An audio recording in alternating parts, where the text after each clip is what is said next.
எடுத்து இதயத்தில் ஏற்று என்னாலும் ஆண்டு என்றும் பரிசாற்று இறைவார்த்தை கேட்டு இதயத்தில் ஏற்று என்னாலும் ஆண்டு என்றும் பரிசாற்று இறைவார்த்தை கேட்டு.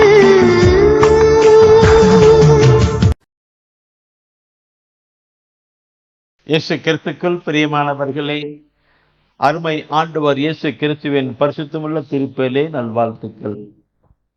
The voice of God.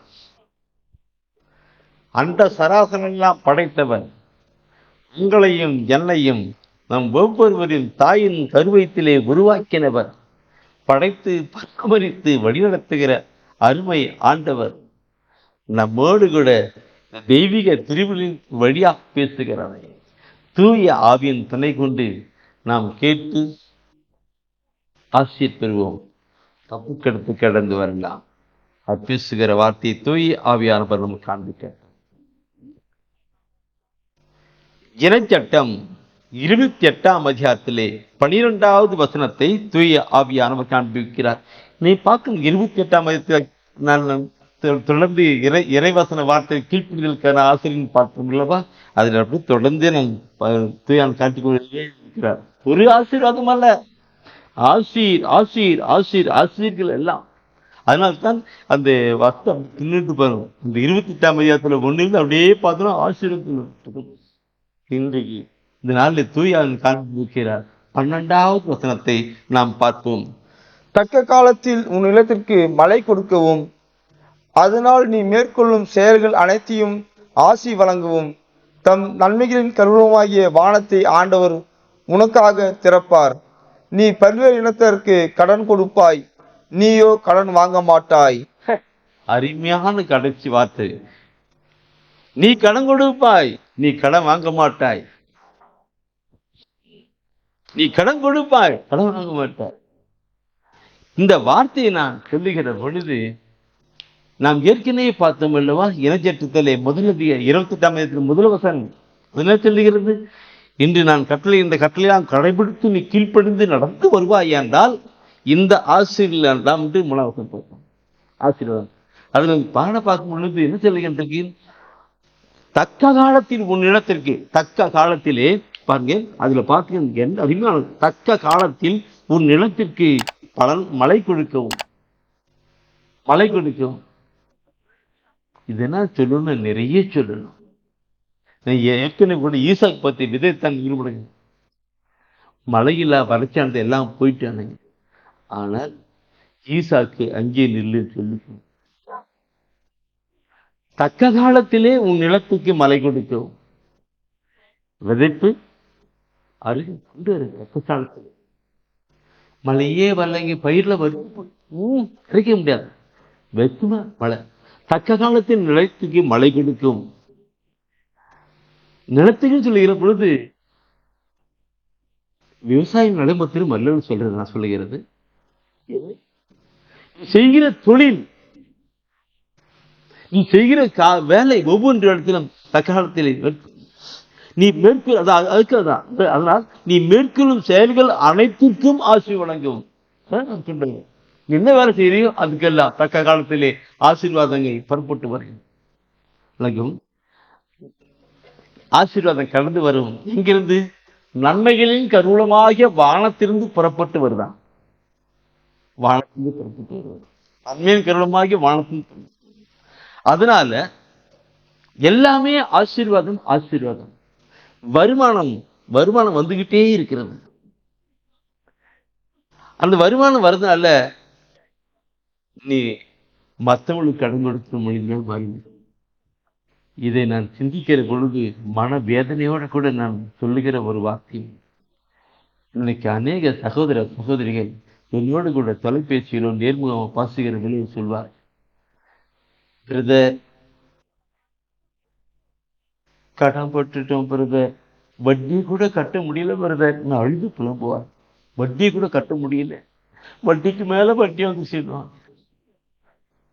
நான் அவர்களுக்கு சொல்லுகிற வார்த்தை இது, பான சகோதரமே, இனச்சட்டம் 28ஆம் அதிகாரத்துல 1-2 வசனத்தை வாசி. அடுத்தது 2வது இந்த வாசிப்பார். அப்படி சொல்லுகிற பொழுது அவர்கள் படித்து அந்த வார்த்தையை படித்து கீழ்ப்படிந்து கடந்து வருகிற பொழுது ஆசீர்வாதம். என்னுடைய தேவ ஒளி புத்தகத்தில் கூட நிறைய சாட்சிகளை நான் எழுதியிருக்கிறேன். பார்த்தேன். இதை கேட்டுக்கொண்டிருக்கிற என் அன்பான சகோதரமே, ஒருவேளை நீங்கள் கடன் பிரச்சனையில் வாழ்ந்து கொண்டிருக்கலாம். ஆண்டவர் இந்த நாளிலே உங்களை பார்த்து சொல்லுகிறார். உங்களை தாயின் கருவத்திலே உருவாக்கின அந்த அன்பான ஆண்டவர் கூறுகிறார், மகனே மகளே, ஐ ஆம் தி எல் ஷடாய், எல்லாம் நிறைந்த கடவுள், அந்த சராசரி இருந்திருக்கிறது. நீ ஒரு கடன்காரியா, வட்டி கூட கட்ட முடியாம இருக்கிறீயே, உன்னை பார்த்து எனக்கு மகன வேதனையா இருக்கிறது தான் இந்த நாளிலே ஆண்டவர் இந்த வார்த்தையை சொல்லுகிறார், கொடுக்கிறார். அன்பானவர்களே, நம்மை படைத்து பராமரித்து வழிநடத்துகிற ஆண்டவர் பாசத்தோடு இந்த வாய்ஸ் ஆஃப் காட் வழியாக சொல்லுகிற வார்த்தையை கேட்போம், கீழ்ப்படிந்து கடந்து வருவோம். கடன் கொடுப்பார், கடன் வாங்க மாட்டேன், நீ மட்டும் கடன் கொடுப்பாய். அந்த ஆசீர்வாதத்தை பெற்றுக்கொள்ள ஒப்புக்கொடுக்கலாம். அன்பின் ஆண்டவரை, எங்களோடு பேசின இந்த அருமையான வார்த்தைகளுக்காக நன்றி செலுத்துகிறோம். எங்களை தாயின் கருவத்திலே உருவாக்கி பராமரித்து வழிநடத்துமாகிய ஆண்டவரை, எங்கள் ஒவ்வொரு வாழ்க்கையும் நீர்த்தானை கண்ணோக்கி கொண்டிருக்கிறேன். உமக்கு மறைவாய் இருப்பது ஒன்றுமே இல்லை. எங்களுடைய உள்ளம், உடல், எண்ணம், சிந்தனை, குடும்பத்தின் சொல்லை அனைத்தும் நீர் அறிந்திருக்கிறீர். அறிந்தவராய் இருக்கிறபடினால் இந்த நாளிலே பாசத்தோடு கூட சொல்லுகின்ற வார்த்தையை நாங்கள் கேட்டு அதன்படி வாழ்வாக்கிக் கொள்ள ஒப்புக்கொண்டிருக்கிறோம். எங்களை ஆசீர்வதியும் ஆண்டவரை. இவ்வாறு எல் ஷடாய், எல்லாம் நிறைந்த கடவுள், இவரை அப்பா என்று கூப்பிடுகிற நான் கடன்காரனா இருக்கக்கூடாது. அப்பா, உண்மை அப்பா என்று கூப்பிடுகிற நான் கடன்காரியாக இருக்கக்கூடாது. நான் மற்றவர்கள் கொடுக்கிற ஒரு கடன் மகளாக மாறணும். எங்களை ஆசீர்வதியும் ஆண்டவரே. உங்களுடைய வார்த்தையே எங்களுக்கு உங்களுடைய வார்த்தையே எங்களுக்கு ஆசீர். தாழ்ச்சியோடு கூட ஒப்புக் கொடுக்கிறோம். மரியாதை போல இதோ உங்களுடைய வார்த்தையின்படி எனக்கு ஆகட்டும் என்று ஒப்புக் கொடுக்கிறோம். எங்களுக்கு வாழ்வாய் மாறு. இயேசு கிறிஸ்துவின் மூலம் பிதாவே, ஆமென், ஆமென்.